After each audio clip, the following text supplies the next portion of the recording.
Мына азыр турган жайыбыз прачечный. Ушул жердеги 17 подопечныгыбыз бар. Ушул бардык үстү баш кийими, жата турган бельесин күндө жууп, тазалап, ütүктөп берип турат. Сүлүктүү шаарындагы улгайган жана мүмкүнчүлүгү чектелген жарандардын үйүнө күнүнө кеминде 500 литр суу керектелет. Анткени 17 жаранга 4 маал ысык тамак даярдап, жумасына 2 жолу мончо иштетип, кийим-кечени жууп турууга да ушунча көлөмдөгү суу кетет. Ошондуктан таза сууга болгон муктаждык чоң. Бирок суу үзгүлтүксүз бериле бербейт. Бир жайда авария болуп калса, 20 күн, 1 айлап суу келбей калып, водовоз менен ташыганбыз биз. Ошентип кыйналчу элек. Кышта тоңуп калчу эле. Азыр эми мына программа боюнча кошулган суудан проблема жок азыр. Шаардагы негизги көйгөй бул таза суу жетишсиздиги. Тургундарга жумасына 2 жолу, анда да 2 сааттан гана суу берилет. Мунун себебин адистер суу түтүк жана курлардын эскиргени менен түшүндүрөт. Турбалар эскирген көп жылдан бери.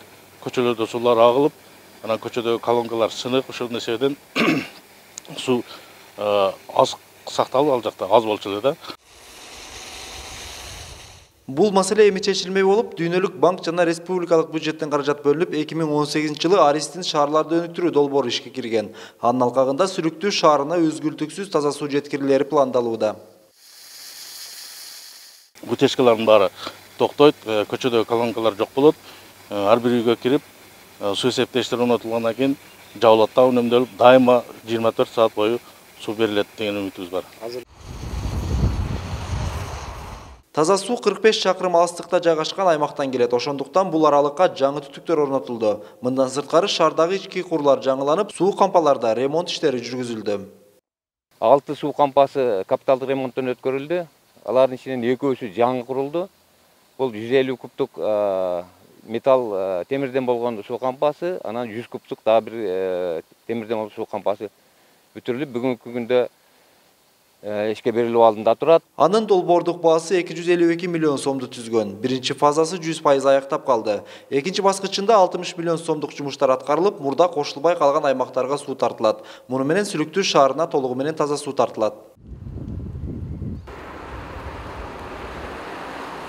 Сүлүктүү шаарында бир гана таза суу эмес, ички жолдорго асфальт төшөө көрсөткүчү да 100%га жакындап калды. Калаада ички жолдун жалпы узундугу 10 чакырымды түзсө, анын 5 чакырым асфальтталган болчу.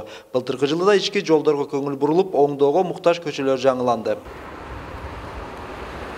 Быйылкы жылда ушул өкмөттөн бөлүнгөн акчага Кыргыз Республикасынын жолдор жана транспорт министрлигинен бөлүнгөн акчаларга 2 километр, андан сырткары дем берүүчү гранттан 540 метр асфальт төшөө иштерин бүгүнкү күндө аяктап бүтүрдүк. Кийинки жылы дагы 2 чакырым жолду жаңылоо пландалууда. Муну менен Сүлүктүү шаарынын ички көчөлөрү 100% асфальтталып калат. Эрмек Буратбек уулу, Мунарбек Арзыбек уулу, Пирамида, Баткен облусу.